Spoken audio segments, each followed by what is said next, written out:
Gracias, presidente. Un agradecimiento también al ministro y sus asesores o integrantes del equipo que han concurrido a sala.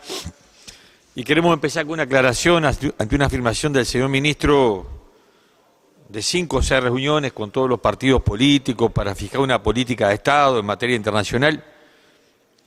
Nuestro partido no ha participado, no hemos sido parte de esas reuniones y realmente si hubiéramos estado en esas reuniones hubiéramos tenido una posición claramente discrepante porque la política internacional de este gobierno no nos representa, no es la política que nosotros definimos como una política de principios, artiguista, antiimperialista. Una primera aclaración, porque como se habló en general de los partidos, no sé si todos los otros partidos estuvieron, la Unidad Popular no ha estado. Y quería decir porque yo pensaba cómo armar una exposición pensando que iba a haber 3 posiciones. Y en nuestra visión del mundo no caben 3 posiciones. Normalmente decimos, bueno, hay 2 polos contrapuestos y puede haber ahí entre uno y otro algunos matices, pero el desarrollo del debate va quedando claro, no hay 2 posiciones, no hay 3 posiciones. Porque las mismas fuerzas que han llamado a la interpelación no se oponen a la política del canciller, la respaldan.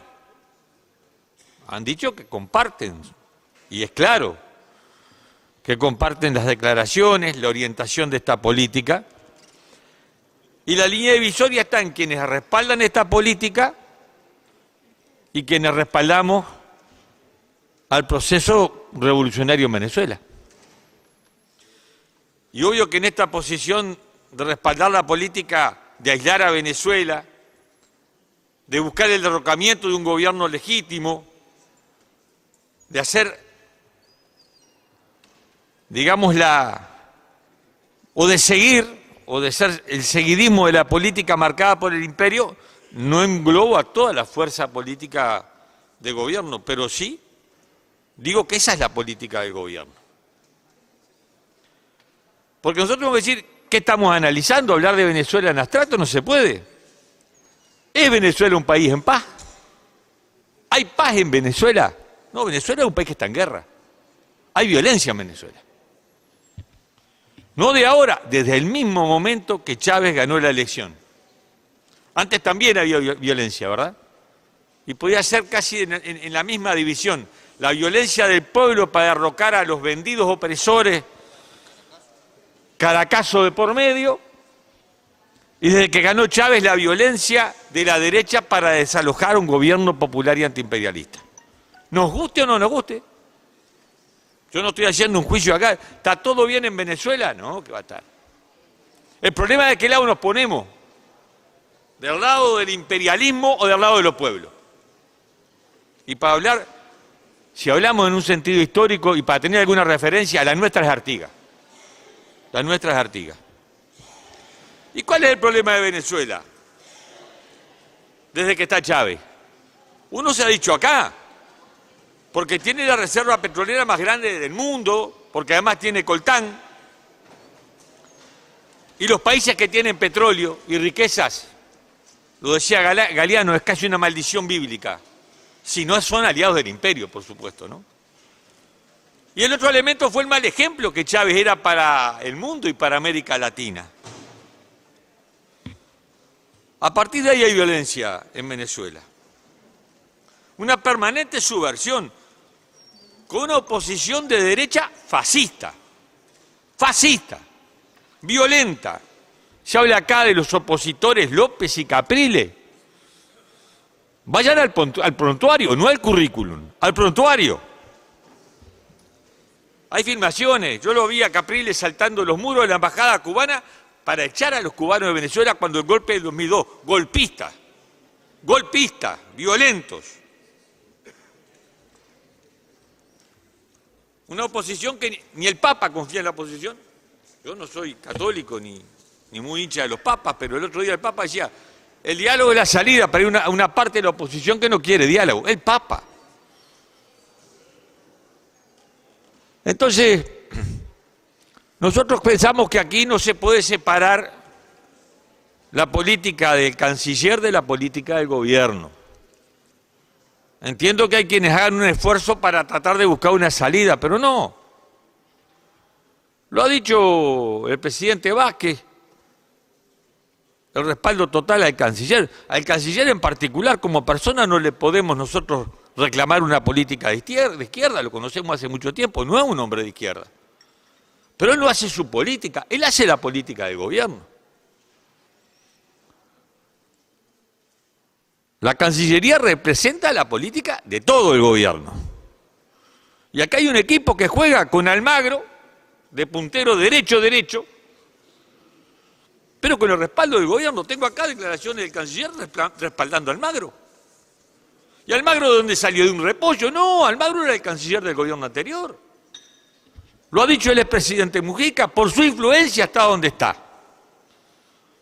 Entonces, acá no hay una política diferenciada entre la Cancillería y el gobierno, no, acá hay una política de gobierno, coherente, en donde el objetivo, alineándose con la política del imperio, es aislar al gobierno de Venezuela. Nosotros rechazamos cada una de las declaraciones que ha hecho la Cancillería. ¿Con quiénes ha estado declarando la Cancillería? Pongo el ejemplo de la del 24 de marzo. Reclamando democracia en Venezuela. Miren quién, Donald Trump. Un dechado de virtudes democráticas.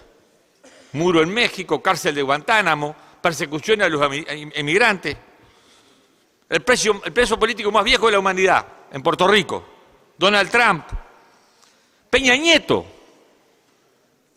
Dicen los obispos mexicanos que en los últimos 20 años hay 57.861 desaparecidos en México. Derechos humanos en México. El otro día los padres de los estudiantes de Ayotzinapa hicieron un acto frente al Ministerio del Interior mexicano. Los mataron a palos, los gasearon. ¿Dónde está la declaración de Cancillería reclamando democracia y las libertades y los derechos humanos en México? Hay una sensibilidad democrática con respecto a Venezuela que es impresionante. Está el foco puesto allí. ¿Hay violencia? Sí. Hay manifestaciones violentas. Que se nos diga que los manifestantes están desarmados. No, señores, no. Hay que hablar en serio. Y se puede apoyar una parte u otra parte. Yo le conozco la legitimidad de las distintas posiciones políticas, pero hay que decir la verdad. Se reprime, sí, pero del otro lado, ¿qué hay?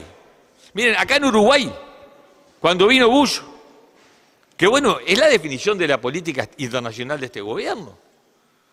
Bush, 3 días de invitado oficial, en Anchorena, con corderitos de exportación, definiendo una línea política. Nosotros marchamos contra Bush acá. Hubieron 2 marchas, las 2 grandes, la que participamos nosotros era de miles de personas. Un muchacho rompió un vidrio. Y no está bien, lo rompió. Ahí el 18 de julio, se comió 1 año y pico en cana. ¿Quién reclamó por las libertades públicas? ¿Y la violación de los derechos humanos? Nadie. Nadie. Acá hay una política internacional de respaldo permanente al gobierno sionista de Israel. Y nosotros no tenemos nada contra el pueblo palestino, tenemos mucho lío con el sionismo. 1.500 presos palestinos en huelga de hambre, reclamando por libertad, por soberanía, por poder vivir en su patria. ¿Dónde están los reclamos? ¿Dónde está la declaración de Cancillería con otros países reclamando por esos presos en huelga de hambre? No están. Los derechos humanos en México. En Haití, ¿qué hacíamos en Haití? Derechos humanos en Haití. Yo estuve en Haití, ustedes saben, 2 veces. Les puedo asegurar que las fuerzas de ocupación no fueron a respetar los derechos humanos. Cité Soleil, deshecha por la metralla brasileña, nuestros compañeros de misión. Fuimos a hacerle los mandados al imperio. Hasta ahora, que dijeron que teníamos que irnos y nos fuimos, buscando otro destino. Entonces, esto es parte de una política internacional que nosotros, obviamente, rechazamos. Y acá se habla de la Carta Democrática de la OEA, se habla de la OEA. ¿Y saben qué? Almagro en realidad es un consecuente heredero de lo que ha sido Uruguay en la OEA. La OEA que estará en el basurero de la historia, cuando se haga la historia en serio. La OEA de las que echaron a Cuba, aquí en el 61. Y a mí me llama la atención que el canciller diga que no hay que echar a Venezuela porque echar a Cuba no hay resultado. ¿Cuál era el resultado que quería el canciller echando a Cuba? ¿Que se rindiera la revolución? No, la revolución le ganó al bloqueo. No es que esté buscando una salida ahora a Cuba. Los gringos entendieron, 50 años de bloqueo no derrotaron a la revolución. En la OEA, hace unos días se hizo una autocrítica a la OEA por haber apoyado la invasión a la República Dominicana. Tarde, piaste, ¿no? 40 y pico años después. Donde la OEA avaló la intervención yanqui, mandó una fuerza interamericana. En ese momento el secretario general de la OEA era un uruguayo, que fue a Santo Domingo a justificar la invasión. El doctor Mora Otero, uruguayo, buen antecesor de Almagro. Entonces, nosotros felicitamos a Venezuela por haber salido de la OEA, porque en la OEA realmente no se defienden los intereses de los países de América Latina. Ha sido históricamente el instrumento de dominación de los Estados Unidos sobre América Latina. Lamentable instrumento.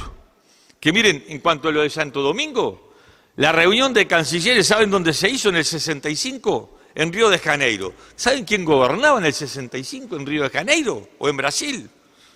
Si no me falla la memoria, era o Garrastazu Medici o alguno de los asesinos de la dictadura brasileña. Ahí estaba la OEA, invadiendo Santo Domingo para defender la democracia, y la reunión la hacían en Brasil, en el Brasil de los gorilas. Entonces acá se ha hablado del respeto y del necesario respeto entre el canciller y...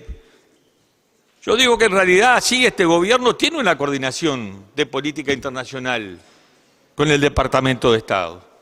¿Qué hacemos en el Consejo de Seguridad? ¿Qué intereses defendemos? ¿De qué lado nos ponemos? ¿Qué pasó cuando Trump mandó 59 Tomahawk sobre Siria? ¿De qué lado estamos en Siria? ¿O es que podemos ser imparciales en Siria? ¿O es que podemos ser imparciales en Venezuela? Hay que estar de un lado o del otro. Y eso no es ir contra la paz, es que la única verdadera paz se consigue con la justicia y con el respeto a la soberanía de los pueblos. Y yo quiero decirle al señor canciller que me pareció muy, muy malo, una tremenda falta de respeto cuando en Brasil, riéndose, mostraba un teléfono y dice: me está llamando la canciller venezolana, yo soy el único que la atiendo.